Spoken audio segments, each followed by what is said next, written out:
Guys, today we're going to read a little chapter in Frog and Toad Are Friends. I know that sometimes we like to read the little chapters in here because they're fun, and I thought it would be the perfect week to share the one in here because it's entitled Spring. So we're reading Frog and Toad Are Friends by Arnold LaBelle. Frog ran up the path to Toad's house. He knocked at the front door. There was no answer. "Toad, Toad," Frog shouted. "Wake up! It's spring!" "Bleh," said a voice from inside the house. "Toad, Toad," cried Frog. "The sun is shining. The snow is melting. Wake up." "I'm not here," said the voice. Who do you think said that? Sounds like Toad to me. Why do you think he doesn't want to answer the door for Frog? Still resting? Frog walked into the house. It was dark. All the shutters were closed. "Toad, where are you?" cried Frog. "Go away," cried the voice from the corner of the room. Toad was lying on the bed.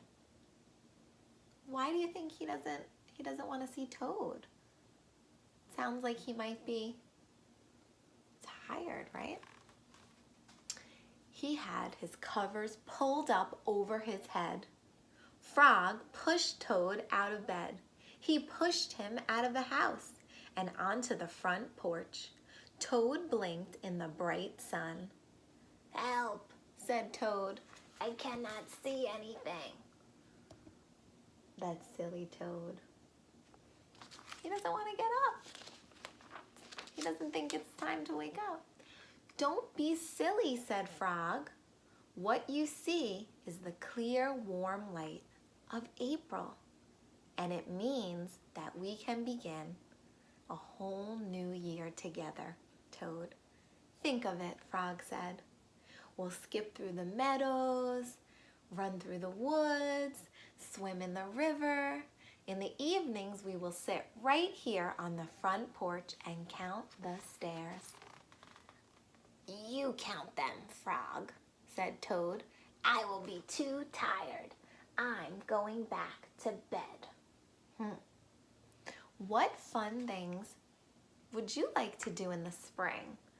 I heard that Toad wants to skip through the woods, swim in the river. What fun things do you guys want to do?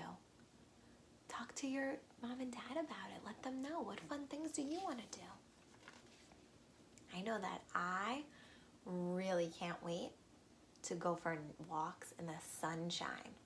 I can't wait to do that. Toad went back into the house. He got into the bed and pulled the covers over his head again. "But Toad," cried Frog, "you will miss all the fun." "Listen, Frog," said Toad. "How long have I been asleep?" That's my Toad voice. "You have been sleeping since November," said Frog. "Well then," said Toad, "a little more sleep will not hurt me. Come back again and wake me up at about 1/2 May. Good night, Frog." Oh no, he wants to sleep for another month?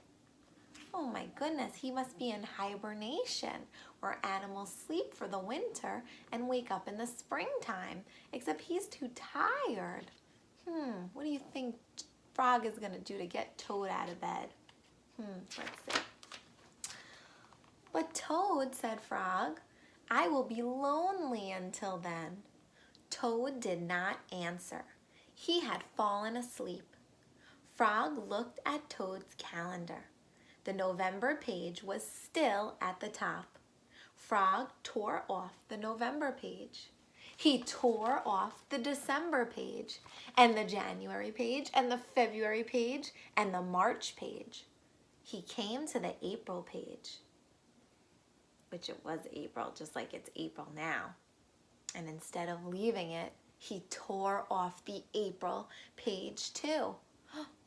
Why do you think he tore that page off? Remember what Toad told him?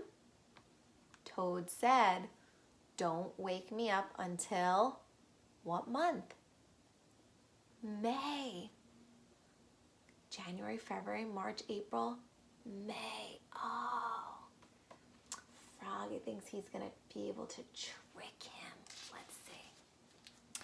Then Frog ran back to Toad's bed.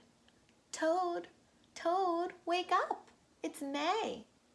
Can it be May so soon? Yes, said Frog. Look at your calendar. Toad looked at the calendar and the May page was on top. Why, it is May, said Toad as he climbed out of bed. Then he and Frog ran outside to see how the world was looking in spring. Did Frog's trick work? Did it get Toad up? It sure did. It got them outside and exploring. What do you think about that little story? I loved it. All right, see you guys later.